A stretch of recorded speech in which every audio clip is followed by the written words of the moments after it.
Bonjour et bienvenue dans notre capsule Montessori du jeudi avec les Montessori 7.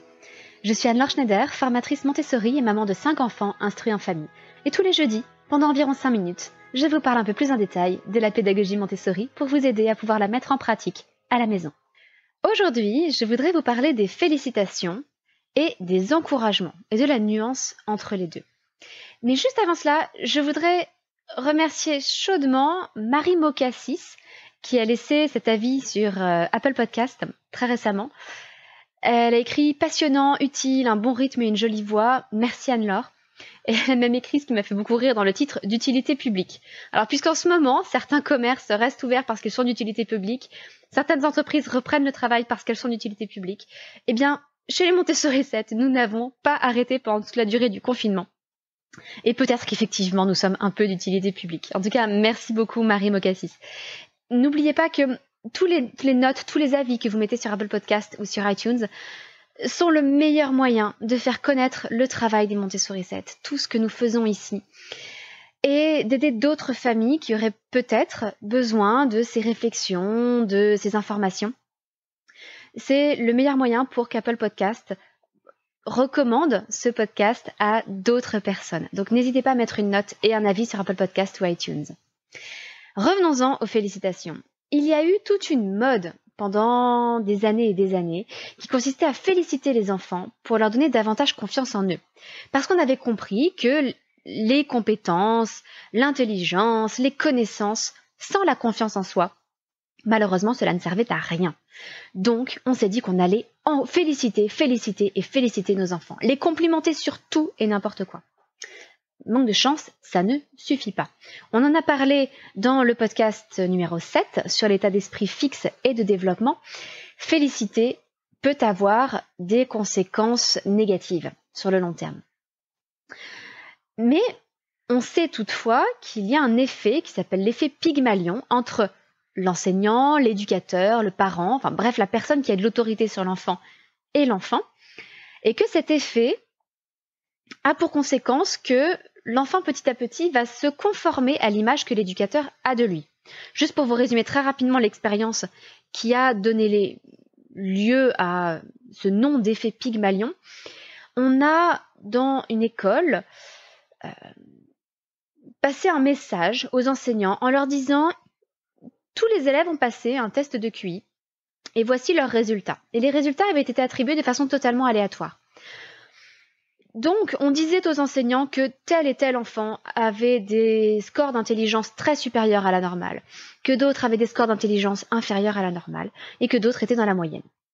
Eh bien, à la fin de l'année, les chercheurs ont pu observer que les enfants dont on avait dit que leur intelligence était très supérieure à la normale avaient énormément progressé, tandis que ceux dont on avait dit que leur intelligence était très inférieure à la normale, et dont on l'avait dit uniquement à l'enseignant, pas à l'enfant lui-même, avait énormément perdu en niveau. Donc, la vision que l'adulte a de l'enfant est extrêmement importante et la vision que l'adulte renvoie à l'enfant est extrêmement importante pour sa confiance en lui et derrière pour sa réussite académique. Pour autant, féliciter pose un problème. Pourquoi ? Parce que féliciter, c'est porter un jugement sur l'enfant. Alors un jugement positif, certes, mais cela reste un jugement. Et en posant ce jugement, cela a plusieurs conséquences. En particulier, l'enfant devient dépendant du regard extérieur. Et petit à petit, il se met à ne plus travailler que pour les félicitations. Il n'y a plus de motivation interne, mais une motivation externe. Je travaille pour plaire aux autres, pour récolter des compliments et des félicitations. Alors, il y a tout un problème plus large derrière sur la psychologie comportementale, le lien entre le dressage et l'éducation. Enfin, c'est quelque chose que j'aimerais aborder prochainement dans le podcast plus long du mardi, mais pour aujourd'hui, dans ce podcast très court, quelques idées pour éviter les félicitations qui rendraient nos enfants totalement dépendants de leur motivation externe et les empêcheraient de s'évaluer eux-mêmes, d'avoir une idée juste de leur niveau par eux-mêmes, et les empêcherait de trouver en eux la motivation nécessaire au travail. Avant tout, on peut privilégier les encouragements. On en parlait dans le podcast numéro 7 sur l'état d'esprit fixe et l'état d'esprit de développement. On peut dire, par exemple, à l'enfant, « Oh, tu n'y arrives pas encore, mais j'ai toute confiance en toi, tu vas t'entraîner et puis tu finiras par y arriver. Aucun problème. Essayons toujours de développer une vision positive des choses, même si, en l'état actuel des choses, l'enfant vit un échec. Un échec, c'est uniquement une étape sur le chemin de l'apprentissage. C'est quelque chose dont on tire des leçons. Et c'est le moment idéal où l'on peut encourager. Et si l'enfant vient nous voir en nous demandant notre avis, en venant quémander des félicitations, et on voit souvent ça chez des enfants dont les parents ont l'habitude de leur adresser des félicitations. À ce moment-là, on peut leur retourner la question. « Ah, et toi, qu'en penses-tu ? Tu m'apportes ce dessin ? Alors, qu'est-ce que tu as à me raconter sur ce dessin ? Comment est-ce que ça s'est passé ? Comment est-ce que tu as eu cette idée ? Et toi, qu'est-ce que tu en penses ? Est-ce que tu le trouves beau ? Ah non ? Pourquoi ? Ah, tu crois que tu pourrais t'améliorer la prochaine fois ? Comment tu vas faire ? C'est formidable. Voilà.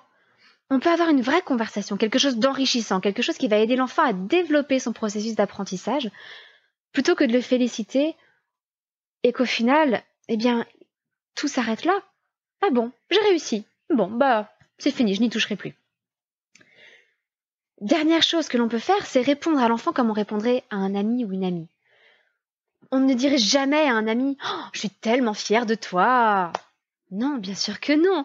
On n'a aucune raison d'être fier du travail de son ami. En revanche, on va lui dire « Waouh, tu dois vraiment être heureuse d'avoir fait cet immense travail, cette tâche gigantesque. Tu dois être fière de toi, j'imagine. » Pour l'enfant, n'hésitez pas non plus à mettre l'accent surtout sur le travail accompli plutôt que sur le résultat obtenu. Encore une fois, on en parlait dans le podcast numéro 7. Si vous ne l'avez pas écouté, il est très court et je vous encourage vraiment à l'écouter car il est fondamental. N'hésitons pas à encourager l'enfant et à nous réjouir avec lui du grand travail qu'il a accompli. Petit à petit, nous allons l'aider à développer un état d'esprit plus positif. Nous allons lui donner confiance en lui, mais sans le rendre pour autant dépendant de nos félicitations et de nos compliments, et donc d'une motivation externe. Je vous laisse pour aujourd'hui, et je vous donne rendez-vous lundi pour la capsule parentalité du podcast Montessori à la maison avec les Montessorissettes. À bientôt, votre petite sourisette, Anne-Laure.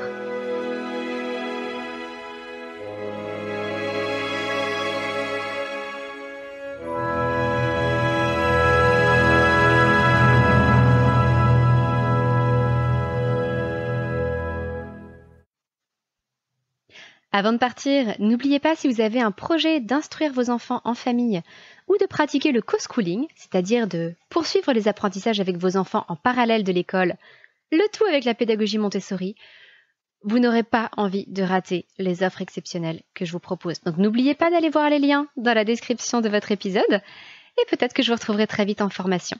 Je vous rappelle que toutes mes formations sont en ligne avec un accès à vie. Vous pouvez donc les réutiliser pour plusieurs enfants si vous en avez. Et revisionner les vidéos autant de fois que vous le souhaitez. Attention, les promotions ne seront valables en revanche que jusqu'au 19 août. Donc ne traînez pas. À bientôt.